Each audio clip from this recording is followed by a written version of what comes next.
Sir আসসালামু আলাইকুম sir.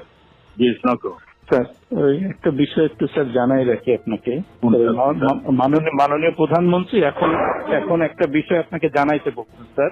সেটা হলো স্যার ওই সালথায় যেসব বিএনপি জামাতের নেতা আছে এগুলোকে অ্যারেস্ট করে ফেলা যেভাবেই হোক, কিছু অ্যাকশন এখনই ওই ওদের বাড়ি আমি এখনই নিচ্ছি।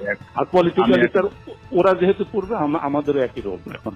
ওকে ঠিক আছে। ফ্রম ইয়োর ইন্টেলিজেন্স সোর্স যে এরপরে যদি কোনো AC land office, UNO office, থানা বা এই জাতীয় কোনো আক্রমণ হয় তাহলে বিএনপি জামাত এবং হেফাজতের ওই নেতাদের বাড়িতে আক্রমণ হবে। যে সকল ভূমি অফিসে জমির রেজিস্ট্রি দলিলপত্র যেগুলা এই হেফাজত জামাত নষ্ট করবে, একইভাবে তারা কিন্তু ওই তাদের জমি জমা আর পাবে না, জমি জমা হিসাব দলিলপত্র তারা পাবে না বা রেকর্ডপত্র আমরা আর দেবো না। পলিটিক্যালি লোকালি রিয়েক্ট করা মানে আমাদের ভাঙলে তাদেরও ভাঙবে। এইগুলো আর স্যার ওই একইভাবে আপনাদের পলিটিক্যাল সোর্সে এগুলো সব থেকে জানান।